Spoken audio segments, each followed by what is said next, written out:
Happy New Year, everybody. Let's all try to go out and make 2020 a great year. Look, you're already started off on the right track this year by tuning in today for episode 79 of Pool Chasers Podcast. You know, as always, our mission is to help educate and inspire in the form of a podcast. On today's episode, we had the opportunity to interview the executive and managing editors of one of the staple magazines in the industry. A few weeks ago, our friends at Aqua Magazine flew both Greg and I up to Madison, Wisconsin to spend a few days with them. Wisconsin in December, you say? Yeah, we know, but it was definitely quite a shock for us Arizona desert guys, but we had a blast. We got the opportunity to tour their office and even sift through the archives of some of the magazines. As we move into a new decade, I have to say it was one of the coolest things to be able to see what was happening in the industry decades ago. You may get the magazine and emails each month, but how much do you really know about Aqua? We get the magazines each month too, and we wanted to really see what it takes to push out a new issue each and every month. So during the interview, we get a behind-the-scenes look at what goes into everything they do. We dove into their 40 years of history, their goals in the industry, topics they cover and do not cover, how the content is selected, and some of the hot topics going on in the industry today. So, please enjoy the interview with Scott Webb and Cailley Hammel of Aqua Magazine.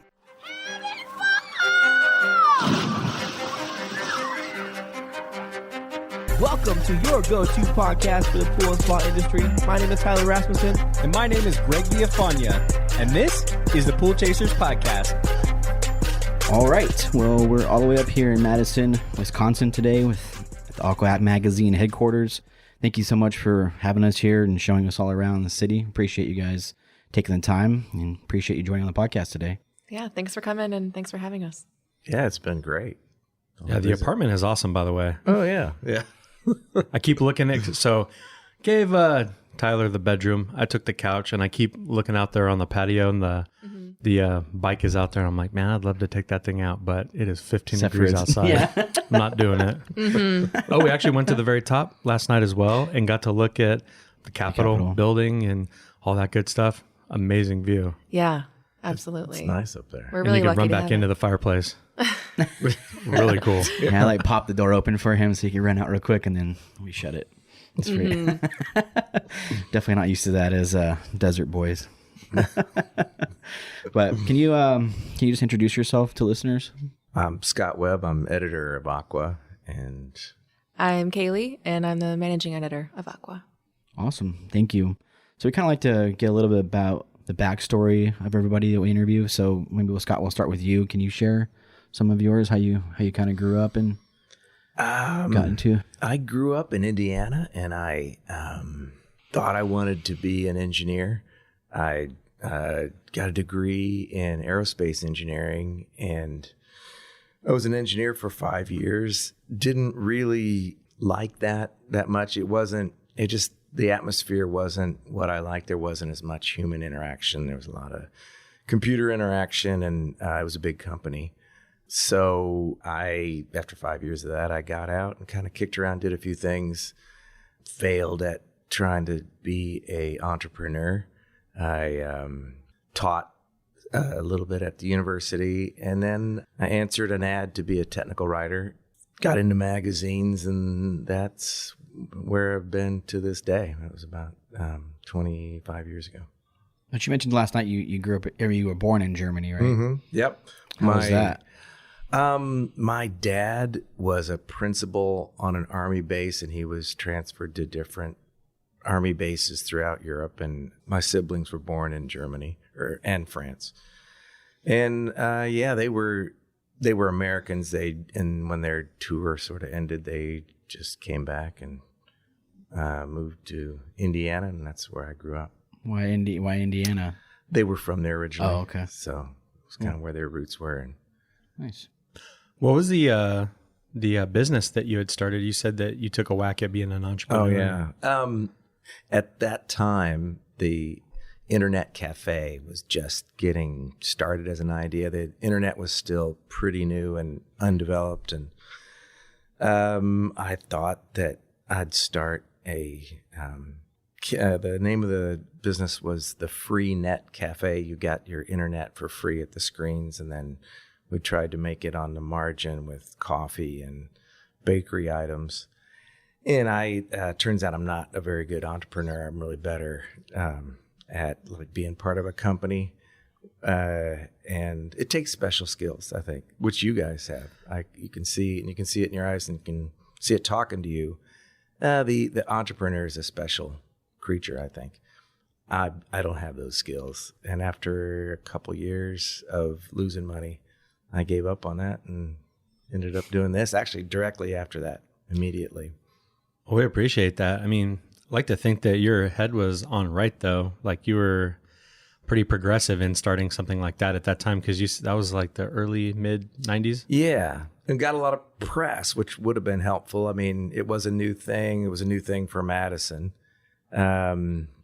But I mean, you have to watch all the details really well. Like, I think our coffee was so. You need really good coffee. There's a whole bunch of aspects of starting any business, accounting, just legal aspects. There's a whole lot to it. And I mean, you need a comprehensive approach, and it wasn't really what I was good at. Do you ever think like what you would have done different in that? Yes. Yeah. Like, would you have done food? Oh, yeah. Would you have done maybe something else? Would you have, set the internet up as like putting change into like a payphone? I almost didn't know what the heck the name of that was. Like what would you have done different? The main thing I would have done different is to go all in.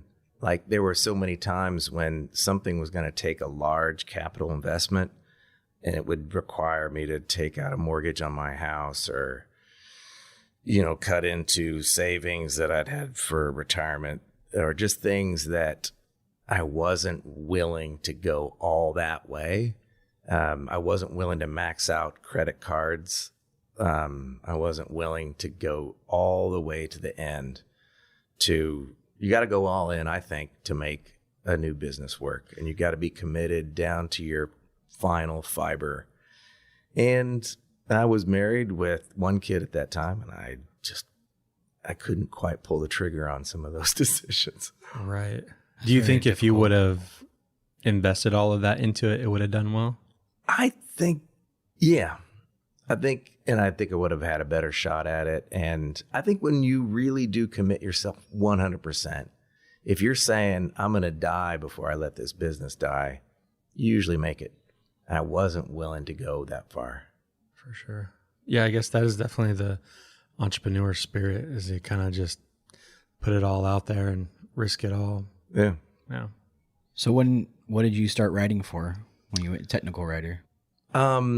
I was in the heavy equipment industry. I was talking about diesel engines. I was working directly for Caterpillar, doing some stuff that involved John Deere Corporation, and mainly, analyzing the performance of diesel engines and touring their factories, writing for a trade magazine in that industry. Oh, that's super cool. It was good. That probably helped you transferring over to here a little bit, this kind of contractor type people, and dealing with some similar personalities. Yeah. The corporations are like Deere and Caterpillar are two very impressive corporations that have had a long, period of success. And, I learned a lot about how to organize things just by watching what some of the things that they do in their factories and the way they run their businesses. But basically, I heard about an opportunity at Aqua, and I knew someone who worked at Aqua, and they said it was a great place. And I was like, okay, let's do it. That's super cool. So what exactly is a technical writer? Just the person on staff that's going to do the technical things, really. It's going to write about like how stuff works more. Yeah. So yep. But it's not like writing the manuals or anything, but that title can be like, it could be a person that works at a company that makes a product that writes their manuals. So that's right. Okay. But in magazines, it means you'll do the technical stuff. Okay. Very good. Had you had much experience around pools or the industry at all? No. No, I hadn't. How was that? Really, diving being here in into it? Wisconsin, There's no pool? never clean pools. You ice skate on the pool? I like swimming. I've always liked swimming. But no, I didn't know much about pools at that time. And it took years before I really felt comfortable. How did you kind of learn about it? Just talking every day like we do. I mean, you do learn things pretty fast. You don't have direct hands-on experience. You're not, I mean, I've had days where I've spent the day with a service person or spent the day with a builder and gotten some hands-on. But as editors, we're not the people that do, the pool sanitizing, and we don't actually dig the holes. But we talk to the people all the time, and we'd listen very carefully. That's one skill you have to have, is you have to be a really good listener, and you have to think about what they're saying and try to understand it. And over a period of time, you pick it up. And that works both ways. It's like the contractor's not going to write a magazine article, right, or do all those things. So it's like we all have to do our part. We're always talking about that. Everybody has a special skill set, and we all need to just do our part. So true. In magazines, there's always been the attempt to try to get a builder to be an editor. And that, as in my experience, I've never seen that work anywhere in any field, to try to get someone who's done the job to come be in the media company. And I've never seen that work. Well, it seems like you would have to transcribe what they're saying. You know what I mean? Like they might explain the process or explain the specific details of a swimming pool. And you're just like, okay, I got to go through this and kind of make this, web friendly or blog friendly, SEO friendly. Right. But yeah, I think you're totally right on that. Yeah. Thanks for sharing all that with us. Cailley, how about you? Well, I grew up in Delafield, Wisconsin, which is right in between Madison and Milwaukee. I'm one of 4 kids, so a big family. My older sister has Down syndrome, so some people say I act like an oldest kid. And growing up, we did have a swimming pool. We had an above-ground pool in our backyard. And this will probably make a lot of people cringe, but we got it secondhand. My dad and I literally went to someone's house, and they were out in the countryside somewhere, and we took it apart, put it in some vehicle, and brought it back and reassembled it with a new liner, I'm pretty sure. Mm-hmm. And it was kind of like an old barn raising, like our neighbors came over and helped, and it was a lot of fun. That's crazy. And so I have experience from being 10 to 15 years old with a swimming pool and going to retailers, and that's about it. And I remember cleaning the pool in the way I would do it, which was actually getting in the pool and wearing goggles and looking at the bottom of the pool. And to me, that was the most effective and fun way of cleaning it. If I'm going to have to do it, then you're onto something. I think that's genius. We've talked about it before, where it's don't know why people don't go in with full wetsuits and just fully submerge yourself. I think it really sucks that in Arizona, the pool people are the hottest ones. We don't ever get to jump in the pool. We don't get to do anything. It's just, it's so unfair. You're just fried. Yeah. It's not very unfair. fair. You always make little excuses to get in the water, or your feet at least. Right. Or accidentally, Yeah, or accidentally fall in. Yeah. Whoops. No. But it's kind of cool. I mean, some customers were cool, and they would be like, if you guys want to ever swim in it, go ahead. But that's kind of a weird deal. I don't want to swim in your pool. Yeah. Yeah. But they would offer sometimes, which was tempting at 115 degrees. Mm-hmm. That's cool. Yeah. Growing up, I went to college at Wisconsin, UW-Madison, as we call it around here, and majored in journalism and communication arts, in the study of film and TV, because that's all I like to do when I'm not working. Then from there, I got into trade journalism in my first job out of college, which was at a magazine for hairstylists and salon owners, which was really interesting.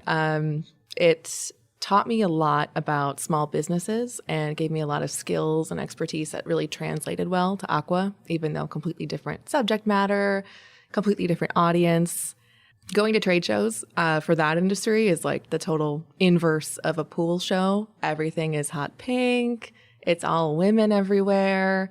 There's top 40 music playing at every booth, and it's just loud and bright. And so going to my first trade show with Aqua, everything is blue, and it's just all men everywhere. And a lot of suits. Yeah, a lot of suits. Just a completely different experience, but it was cool. So that job was in Illinois, and I really missed Wisconsin. Not like I was that far away. I just crossed state lines, but you know, there is a rivalry between Wisconsin and Illinois. Yeah. And there are stereotypes, and it just wasn't for me. So I moved back and saw this job at Aqua, and it was an ad on Craigslist, and I looked it up, and I was like, well, I had a pool when I was a kid. I mean, there's that. And I had no idea what it was, because I looked it up, and I remember telling Scott this, that I just saw 3 pictures of like you, Barrett, who was the managing editor at the time, and Eric. I was like, okay, is it just 3 guys somewhere in a little office in Madison? I really don't I don't know. I'll just give it a shot. And so I was kind of blown away when I actually got here, and you had just moved to this location right downtown with the Capitol building right out front. So you were excited they at least had an office, and you weren't going to a basement or something. Yeah, I wasn't going to a creepy basement somewhere or like weird, sketchy office. Yeah. And I didn't know that there were other publications. Our company does 2 other publications, one for wood flooring professionals and one for people in athletics and recreation. And seeing like, oh, there's actually a lot of people here, and this is legit. Okay. And yeah, I remember talking to you and Sean, especially about the Old Fashioned, which we love. Mm-hmm. And it's kind of our hangout spot. And which is pretty awesome. It is a pretty good place. Thank you very much for taking us there last night. That bartender was on point. Oh yeah. He's one of our favorites. It's like, dude, we need to have you on the podcast just to talk about, you know, what beer you should try when you're in Wisconsin, because that guy had it dialed in. Yeah. I bring people from, you know, who are visiting from out of state, and Kurt will do the same thing. He just gives you a whole spiel about these are our Wisconsin beers and here's where they're from in the state. And I just love it. It feels like the heart of Wisconsin in one place, and it just makes me feel all homey. So it clicked with me when talking with Scott and Sean about this job, and knowing that they loved that place just as much as I did, and we got along really well. So I kind of fell into it, and I think having that background at the hair industry really helped, and it helped me really get a leg up in terms of what I was going to do. Yeah. What did your parents do? My mom stayed at home. When I was really little, my mom, they had 3 kids under 4, and my older sister with special needs. So she stayed at home and watched all of us. And at the time, my dad had a job in Milwaukee, and we were living in Wapaka. And he rented a room from somebody and would be gone 5 days a week and come back on the weekends. So I often think about that and how much both my parents, sacrificed for that. And I'm grateful about it.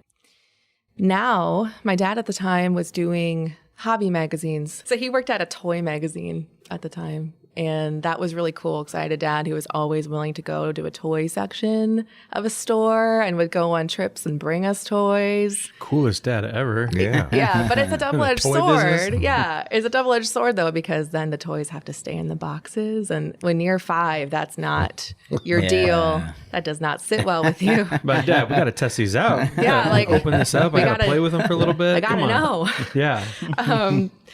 Yeah, and he transitioned into trade magazines, so that's what he does now. So it's kind of cool that I do the same thing he does. So whenever I'm at home, he'll ask me what's going on in terms of business trends and publications, and because we're, pretty different business model wise. We're far more advanced here at Aqua in terms of technology and what we do. And so now I'm the smart one that gets to give him advice, and that's pretty fun too. That's awesome. Very good. You said he went to something with the first Toy Story, right? And like Orlando and stuff? When he worked at the toy magazine, he was one of the first people to give Pixar a lot of attention. Yeah. And he met John Lasseter and did a whole story on it. was like 1995 when the first one came out. And if you're working in a magazine about toys, it's like, okay, that makes sense. Here's a movie about toys. And they did so much research and stuff. And they gave him a book, and a bunch of the animators and people had signed it and drawn little things like "To Infinity and Beyond, Tom." And so that's super one cool. of the keepsakes he has. Yeah. That's awesome. That was really cool. Just especially because I was like one of Pixar's first, and it was like one of the most successful Franchises. ever. Of Yeah. animated franchises for sure. We want to thank Pentair for supporting the show.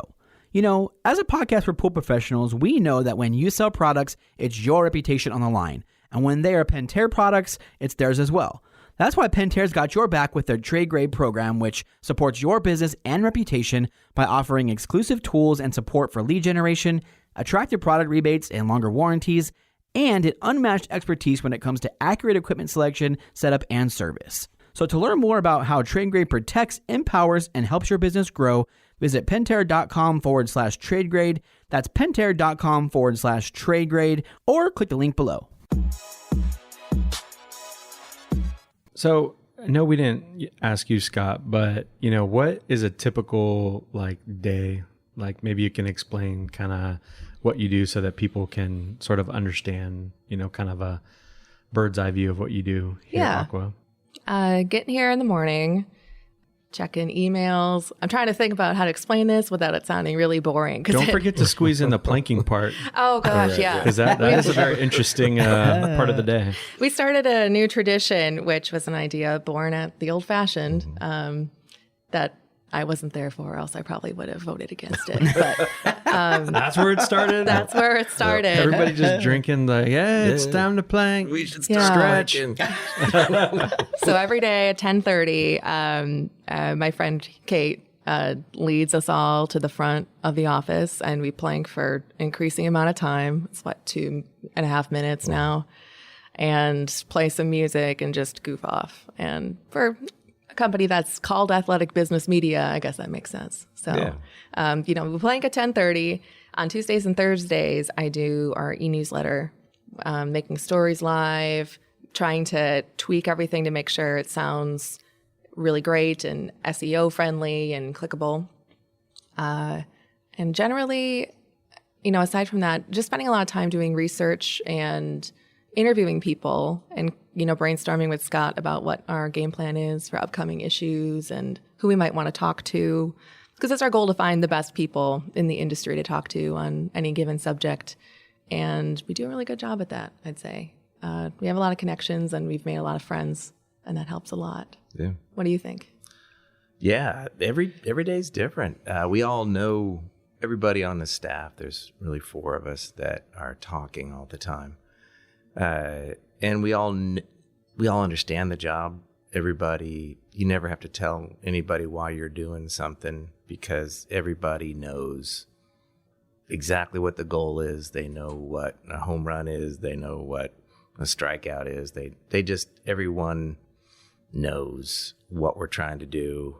And when we talk all the day long about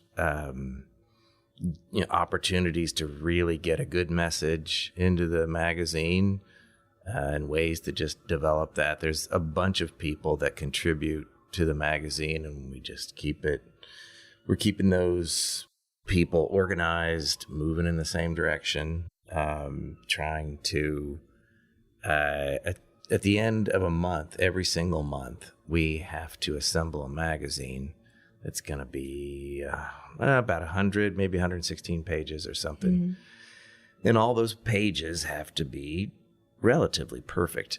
And so that's a big job. It really is, just to get all those pages written, organized, perfect. And then, there's a push of a button that sends everything to a printer, and then we start all over again. So that has to be created every month. But just being here, for a day or two, it seems like your guys' communication is like on point, and the culture is really fun and cool. I mean, we went out to the what was the bar called again? The Old Fashioned. Old Fashioned, like different things like that have really good business talks and things like that. And I think that's super important. It makes people motivated to want to come in the morning and, put their best effort in. And it's just really cool for a bunch of people to want to be a part of the company in that way. But you guys have a ton of history, been around 40 years. That's extremely impressive. Can you share with us some of the history of Aqua? At one point I wrote down the total years of experience in the pool and spa industry on our staff. It was well over 100. It was, Dang. Our sales staff includes Stan Chambers, who's industry legend. Chambers.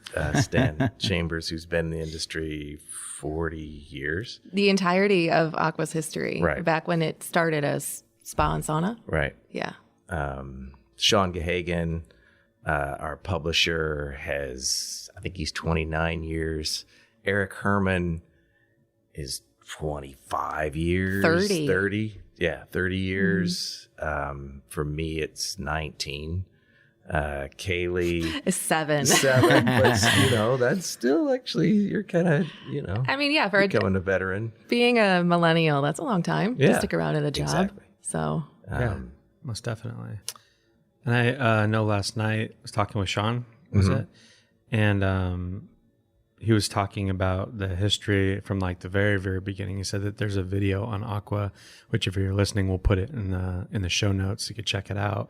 But it just seemed like a really cool story about the gentleman that was searching for sports apparel and where to, buy all this sports apparel and couldn't find it anywhere. And he was searching like crazy, going to the library back in the 70s or 60s or 70s. That's right.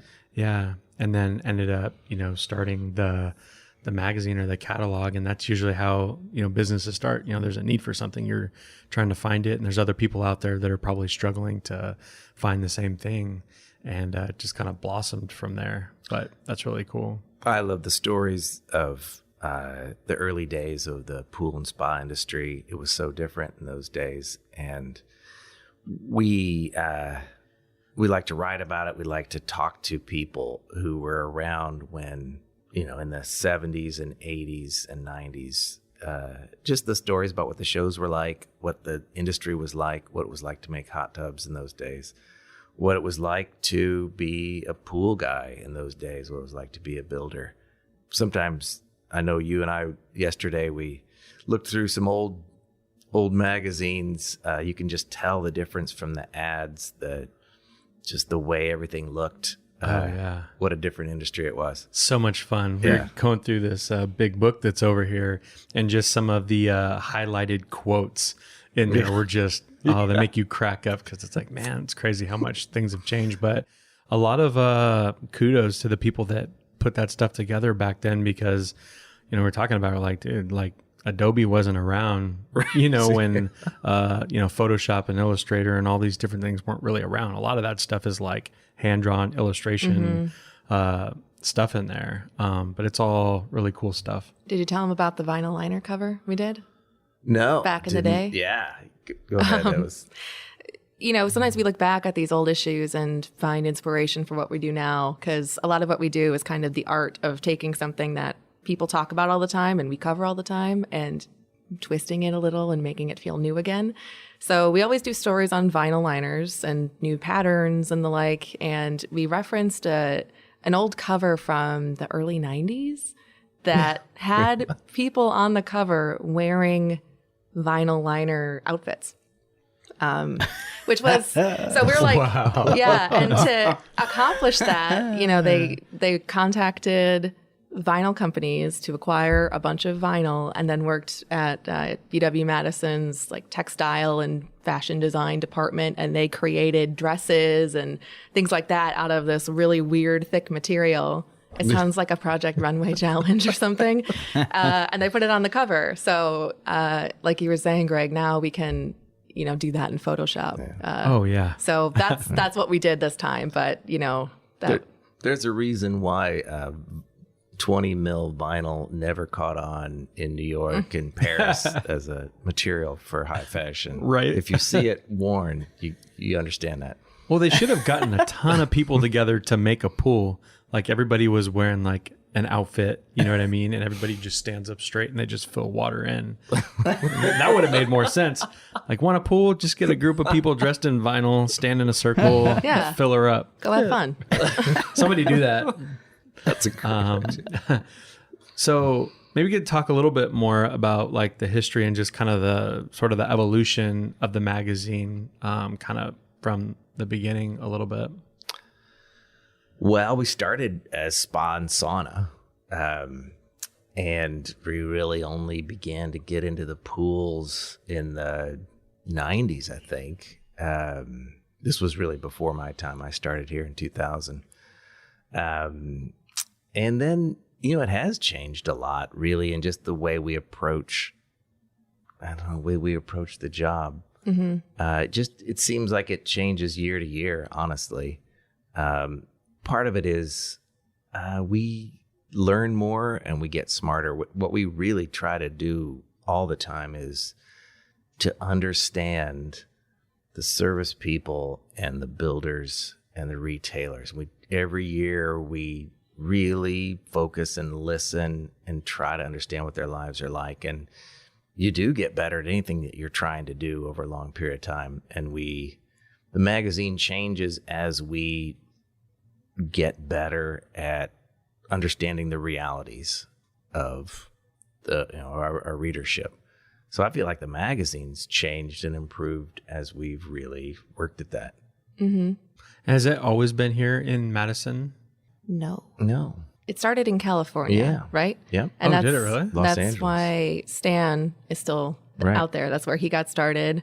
And back then, from what Stan's told me, it was the heyday of hot tubs. Yeah. Back in the Back in wood, the wild the wood days. barrel spa Yes. days, and Santa Barbara up in the hills. yeah. So that was kind of the vibe of the time. And then what happened? Peter? Early 90s, they moved lock, stock, and barrel, leaving Stan out there as a satellite sales office.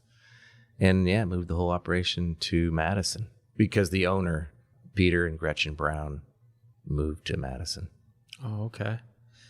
So has it always been free to subscribers? I mean, to really get the magazine and pick it up from different locations? I mean, where can you even get the magazine? I know since we had Brothers Pool Service, we've always had it mailed to our Subscribe to it, yeah. But besides getting on that mailing list, where can people find the magazine? That is the only way. We qualify our subscription. That's kind of one of the points of pride and focus, and we really emphasize that it is free for everyone who's in the industry, but we keep it at a 15,000 level where we carefully qualify each person on it. Every year we'll contact every single reader either by email or by phone, or and if you don't say, yes, I want this magazine, you drop off our subscription list. And the idea being, we want to make sure that everybody who gets the magazine is in the industry. But it is free, always has been. Very cool. Yeah, I can't even imagine. I mean, so much time goes into the magazine. It's so even expensive to have all those printed, and it'd just be such a waste for, a group of people to be getting that magazine to not do anything with it or not in business anymore. I had a really good conversation with Sean last night about making sure that, these are all quality, like, individuals that Sure. are really trying to better their business and be a part of the pool business, not just, spam. Right. You know what I mean? Yeah. So it's making sure that quality people are actually like reading the magazine and making the best of it. That's really cool. Yeah, and we do the same with our email lists. If you haven't responded, if you're not opening our email over a period of that's what it time, was. we'll recontact you and say, hey, do you want this or not? If you don't, we'll quit sending it to you, and we do.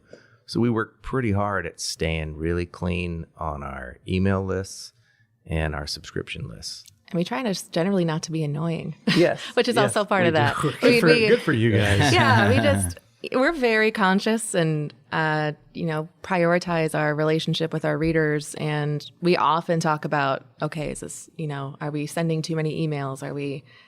What can we do to make the experience as best for them as possible? So that's one small way of doing that. Just making sure that if you don't open them, then that's totally fine. We'll just get you off our list. Right. How did you guys go about really getting the word out about the magazine? I mean, you guys had a trade show at one time, right? And some other things that you had going on. So how was that kind of like? It was great. Our trade show did really, really well for many years. It was a very strong trade show. I was here for 6 of those years. When I started in 2000, it was already well established. We sold that for a great price, right at the right time, right before the recession. We really got top dollar for that and sold it to, at the time, Hanley Wood, who they promptly killed that show because it was competing with their show. Now, of course, that show is owned by Informa, I believe.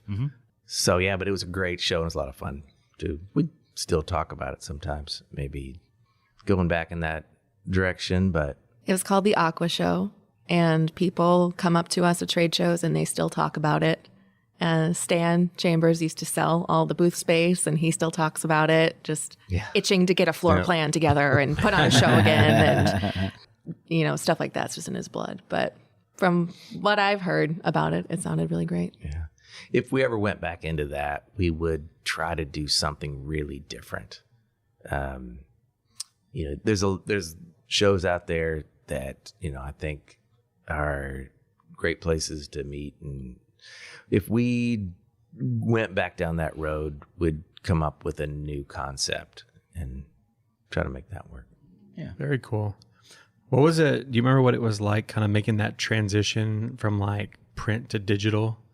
Like kind of going online? Was that a big deal? It was. I'm an editor, so I'm always thinking about, we got to get the next print issue out, and it's got to be perfect. And changing that mindset, it took a forward-looking management to come in and get everybody, all the editors, thinking early on that this is really going to be a big part of the future. Print is still actually a big part of our lives and revenues, but a digital product now is essential. And there were so many funny ideas back in those days.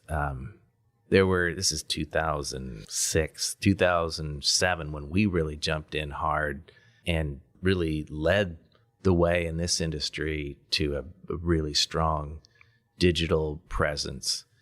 And at that time, people thought, if your stuff's online, they won't read your print magazine. Or, there were some funny ideas, which we all know are crazy now. Yeah. Everyone's going to read your stuff in the way that they prefer. And by providing different venues, you just help people to their own favorite way of looking at your stuff. Yeah, I think it's totally necessary to have both. But it seems like it would be a great place to really just host that archive of all the information over the years, where you can go in there and search everything. How far back does the magazine go on the website? What do we have? In terms of individual stories that I think are on the website, I think it goes to 2000. But I'm not sure about the digital issues in our library where you could actually read it from cover to cover. Right. Yeah, we have two sort of places. We have what we call the digital issue, which sort of looks like a magazine online, and you sort of turn the pages. Yeah. It's like that. And then we also have a website that just has all the stories, and if you click on the story, it gives you a particular story. So, those stories on the website go back to about 2000. So that is handy because a lot of content's still really relevant, a bunch of it. Yeah, we check every week what our traffic is doing and what's popular. And all the time we see relatively older articles, start to trend back up. Like an old article about winterizing is always going to be necessary. So people will look back on it from 2004 and it'll creep up in our traffic lists. And it's just kind of fun. Yeah. Well, especially when you're talking about specific things, just because products advance and time moves on, like a lot of that stuff is still out in the field. So if somebody wants a good article or how-to on an older product, it's a good resource to kind of go back through the archive and just kind of look in on it, Yeah.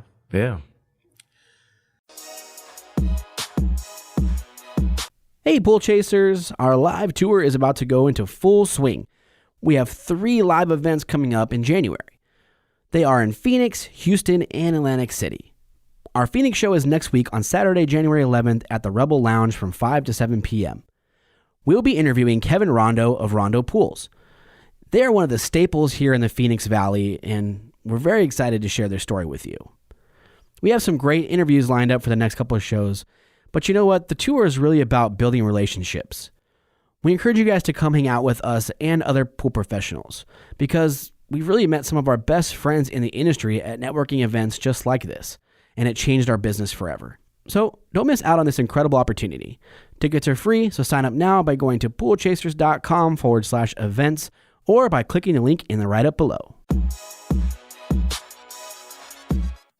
So jumping forward to, today, the end of 2019, what are some of Aqua Magazine's goals in the industry? I think to continue to foster a really strong connection with our readership, which is always our goal, and continue to find new ways of doing that. When I started, social media was something that was kind of on the back burner. They had one. It had maybe 200 people who followed you on Facebook. And trade publishing being what it is, it's just no one had time. No one has time to do that kind of stuff. So I took it over, and now it's a big part of our brand. And that's one example of something in terms of connecting with our readership and being wherever they want to be. So probably finding new things like that to reach our readers wherever they are. Yeah. We've been growing double digits most years, or maybe 8 or 9% for a little over 10 years. And it's, managing growth is a challenge. We've been growing in page count. We've been growing in reach in our digital activities, all these things. And when you're growing relatively fast, you just have to make sure there's enough people working to keep giving you more higher page counts, people who are continuing to, like Cailley said, deepen that connection, not lose focus. I think there's one thing that I think about most often is just keep your focus on what you're doing and make sure you're doing it right every day. So I think we think about that a lot, and we try not to lose focus with trying to deliver from, each one of us to a reader out there or a viewer, something that really can either show them something about their job, make them smile, make them feel like they were loved in this way by someone who cared about this product and wanted to know they cared. So we just try to focus on that in the midst of we're doing more because we're growing. I think, if you look at consumer magazines, their job is to kind of squeeze every last dollar they can out of you. They have a readership, they want to make money, and they will maximize that by, sending millions of emails and, just all kinds of not necessarily best practices. But we've always made sure and prioritized our readers first. We always want to make sure that they feel welcomed and acknowledged and appreciated.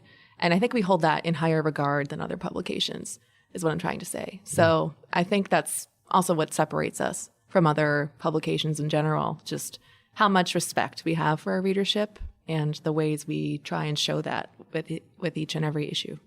Yeah, and I think that's impressive for you guys to still keep growing. I mean, been around for 40 years.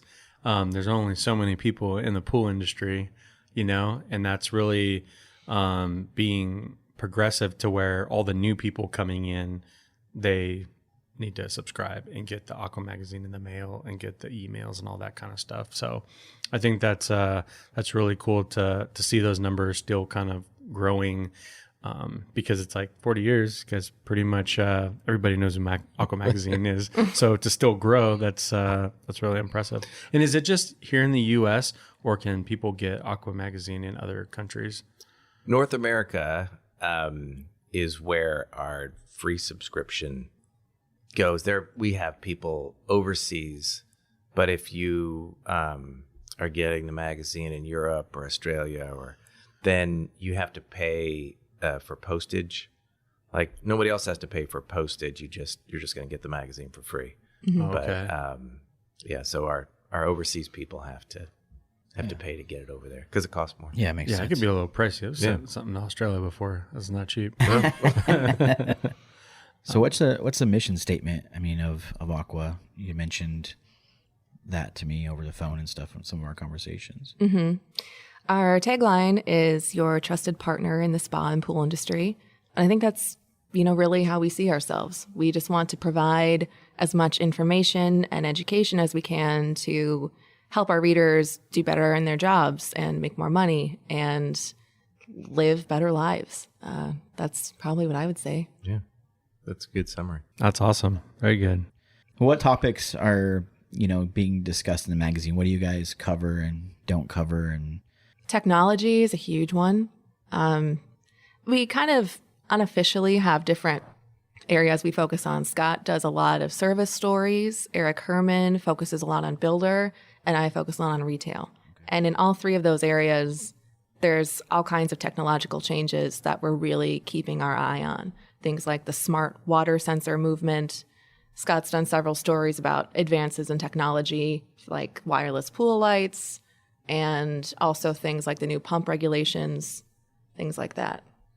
And changes in pool chemistry. There's a lot of discussion about cyanuric acid and its role in sanitizing pools. So I think the industry is trying to come to a new paradigm on the use of what amounts to a preservative, CYA, and I think we've got 6 stories in the can, and what we're doing is we're trying to give voice to some of the smartest people we know, and let them talk about what they think the best way to handle this is. And those will be ongoing. We did a number of stories last year, and we'll do a number more in 2020. What do you not cover? A lot of people approach us if they're new to Aqua and they ask us, hey, review my new product. I've got this revolutionary thing that I'm working on. It's going to change the industry. Please review it. And that's something we don't do. I don't think I'm, spilling any secrets or anything when I say that we're completely advertiser supported.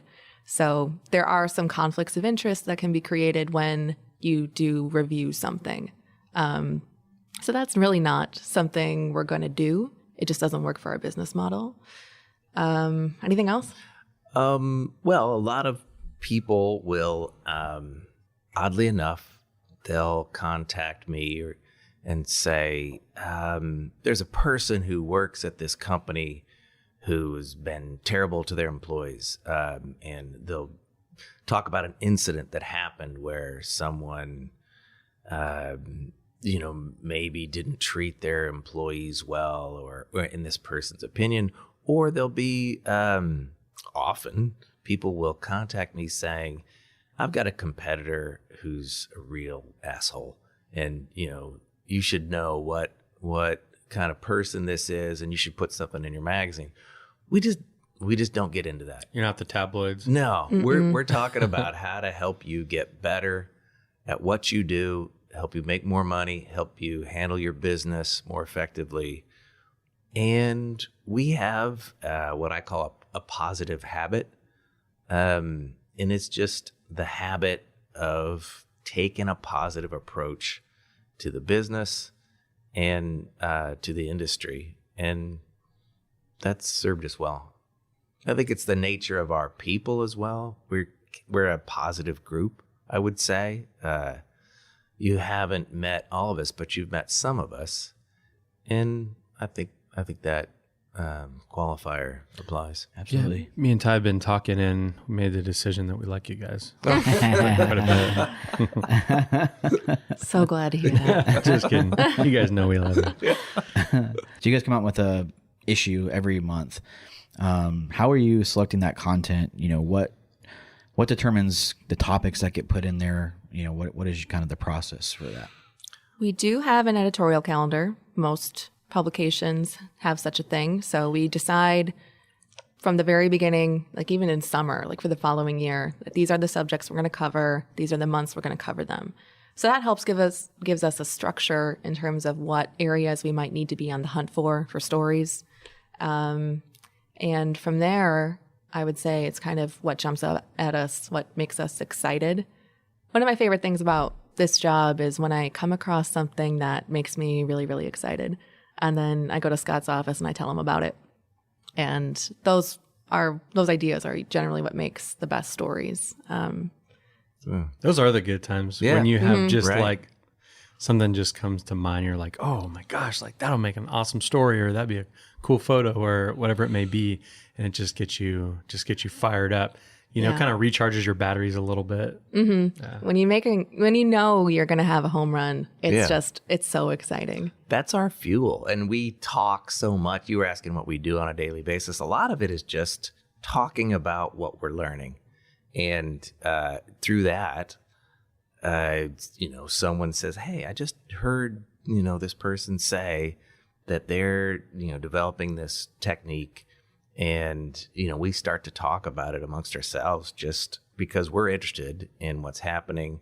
And if we get that energy fuel from, someone saying, hey, I don't think I've ever heard of anyone else doing that. That really does seem unique. Eric Herman, I communicate with him every day. Cailley and I sit right next to each other. So we're just kind of back and forth all the time. And Abigail comes down and we'll, we try to find something that's new and different, but also if it does get us excited, then we know that it might get some readers excited. That's awesome. Yeah, for sure. I mean, you kind of mentioned the CYA topic, but are there any other kind of hot topics going around the industry right now besides that one? The trade-only programs from the big three has been a huge thing this whole year, kind of kicked off by Zodiac at the end of last year.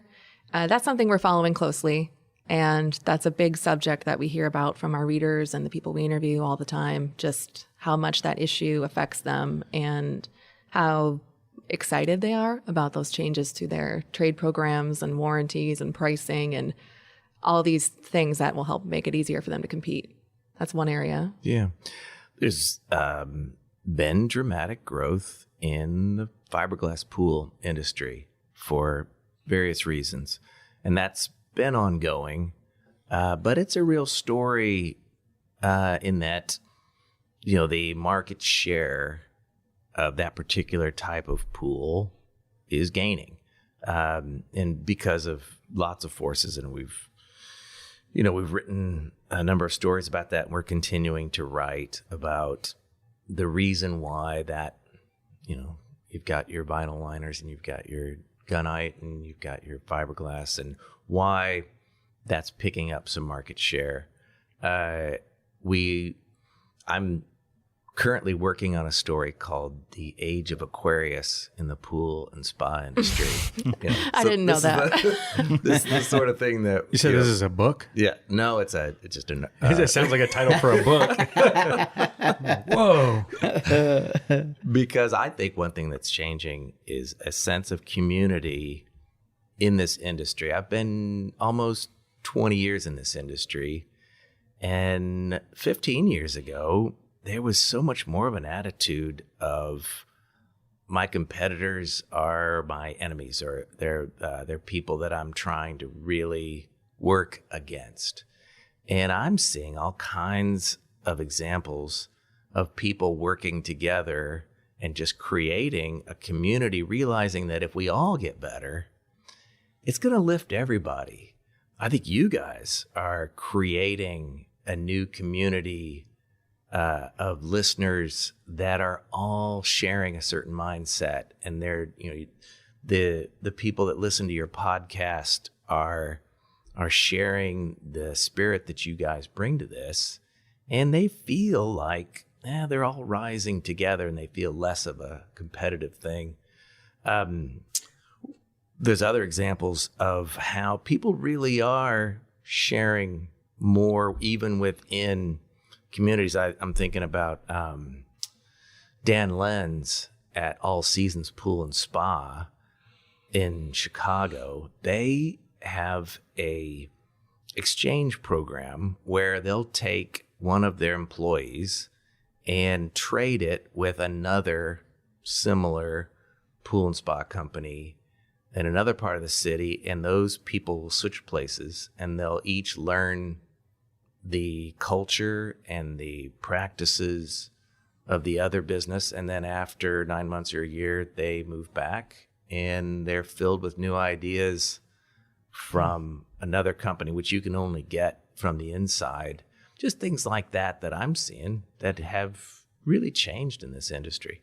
I think, too, the rise of all these Facebook groups, like the Pool Chasers Facebook group, is one way that is helping in that, too.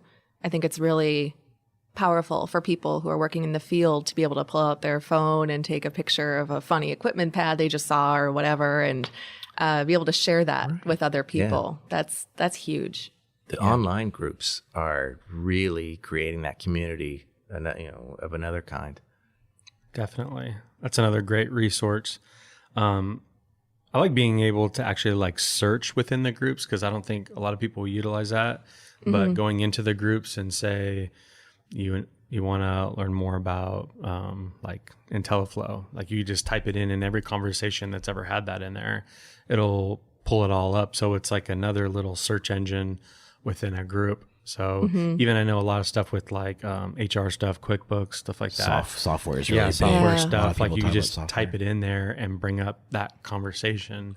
That's why some people sometimes get really frustrated when it's does anybody recommend something that's been asked a million times? Dude, go just a couple swipes, you'll be there. Yeah, it's really fun. That's something I do a lot, searching within these groups just to see the general sentiment that's going on around a topic. That's also just been very helpful in shaping our work and what we might be doing.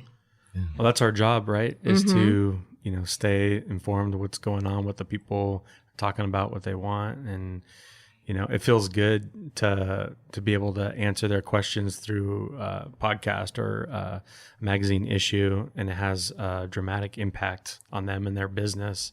That's the coolest feeling in the world. To change that. Monitoring Facebook has enabled us to get just a better feel for the emotions, because people will be a little more emotional in their posts, and it's kind of clued us in a little bit more as to where the emotion is in the industry. And it's been very valuable. I hope Twitter makes a big comeback. I really, really like Twitter.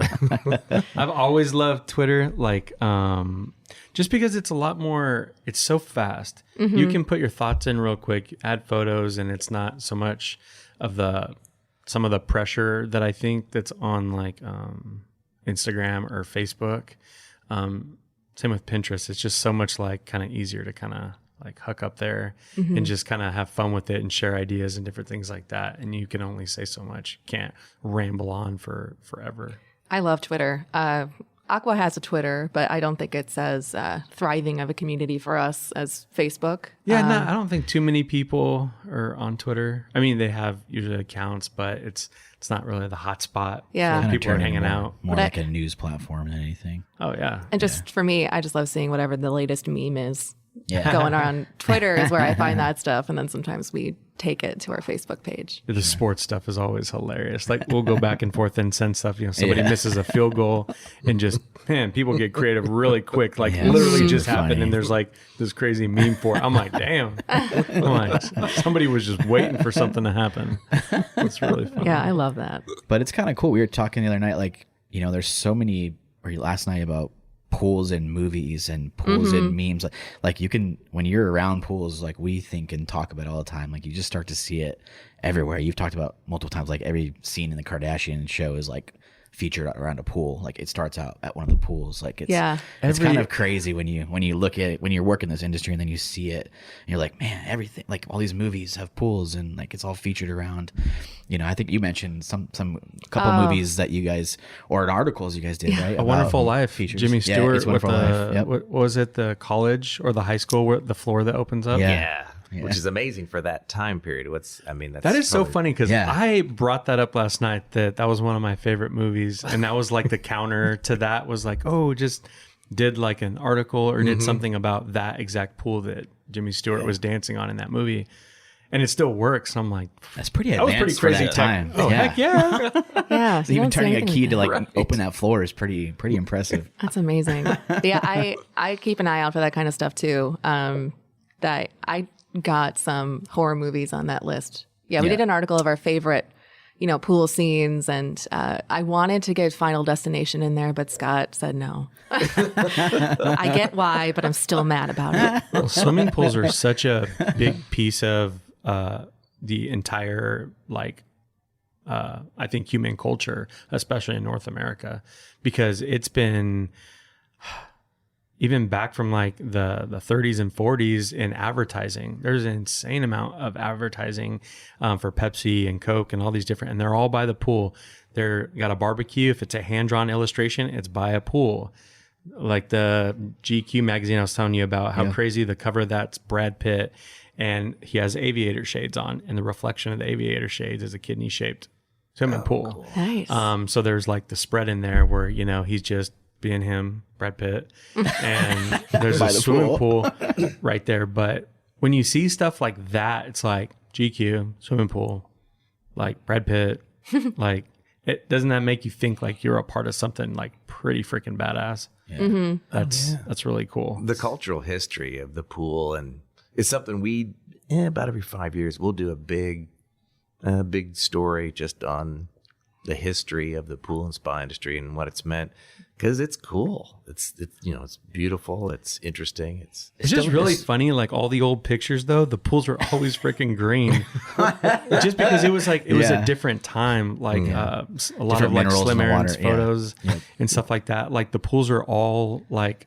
green, slightly green tinted. Yeah, like tinted. And it's like, I guess that wasn't as big a deal back then.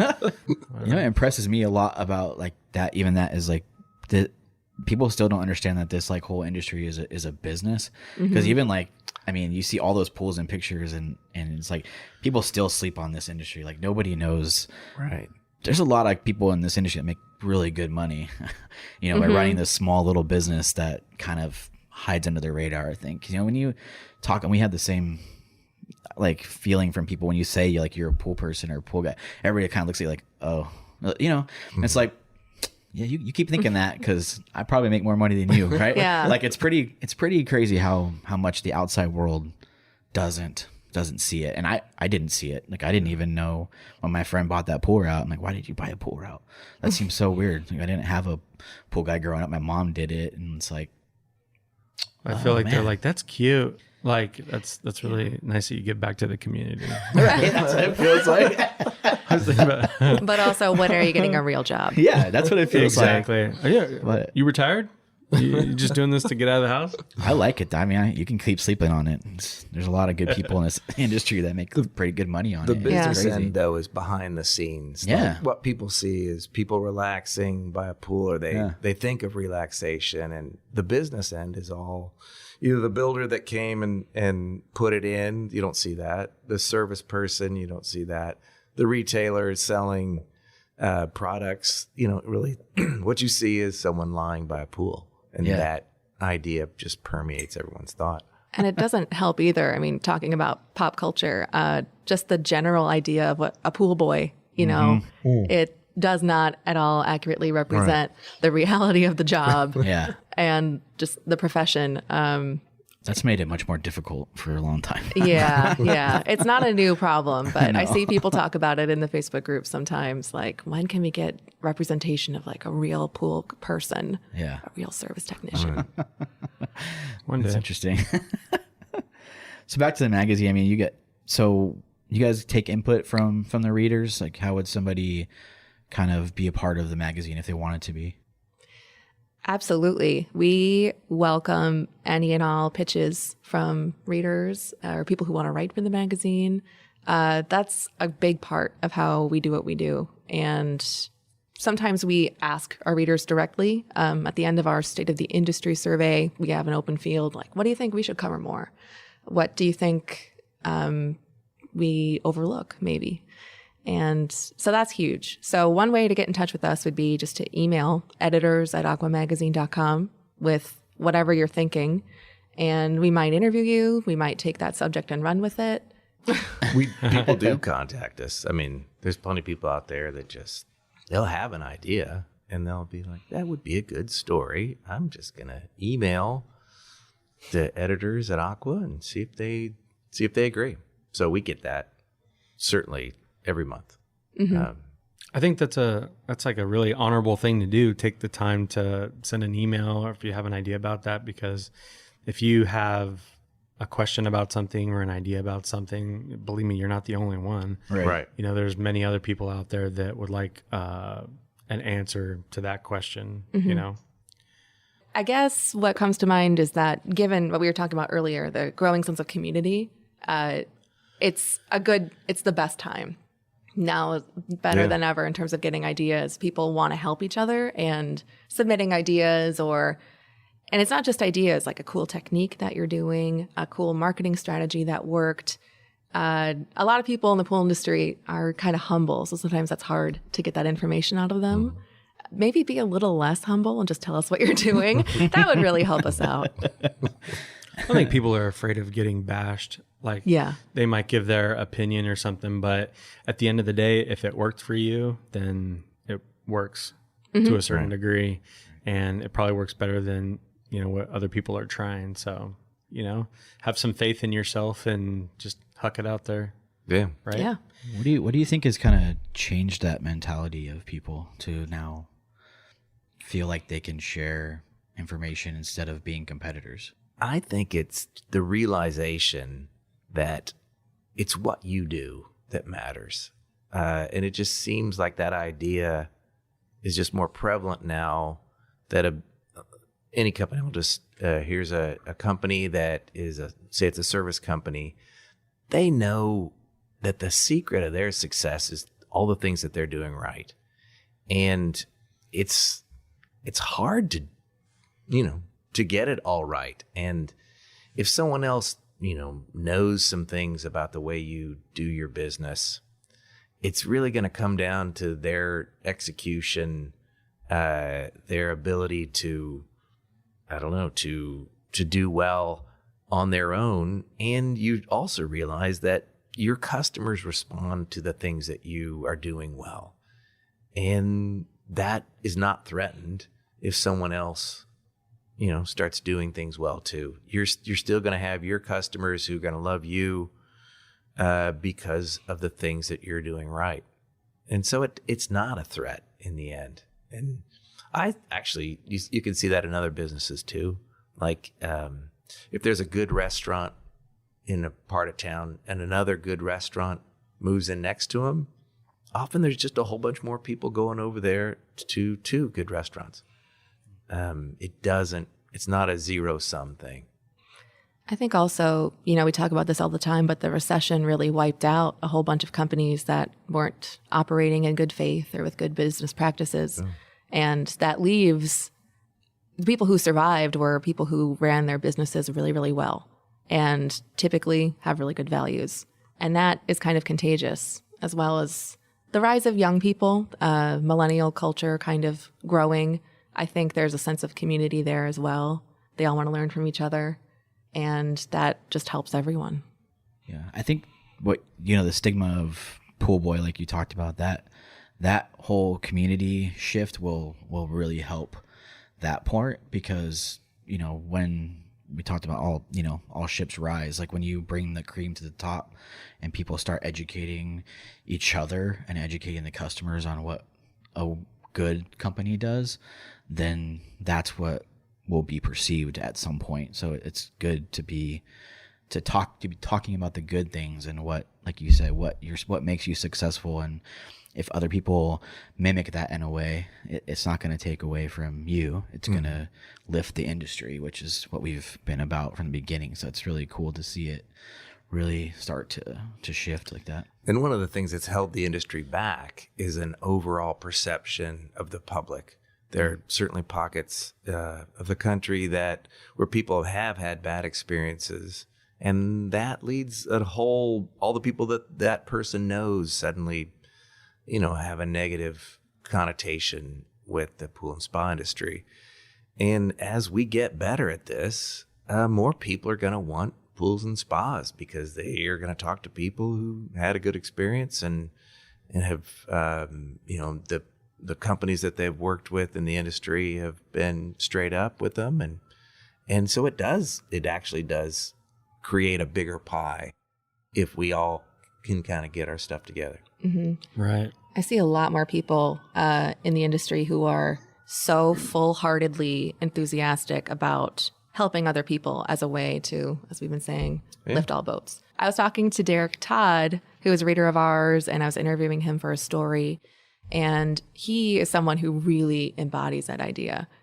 He started a Facebook group, one of the several that are out there for the industry, as part of his own personal mission to help improve public perception. And it's for industry professionals as well as homeowners, because he says, I want to be able to show that if you get really good advice from a professional, it just helps with overall public perception. I fumbled that up, but there's something there. I mean, that's why we started the podcast, was to get information from people that were far, far better than we are, and to enlighten the ideas that we had about bringing up our service company. Mm-hmm. There was no kind of, I think you got to go into it wanting to make something better. We didn't go into it, wanting to pretty much have what we have now. That wasn't the intention. I don't think you can get to this point with having those intentions.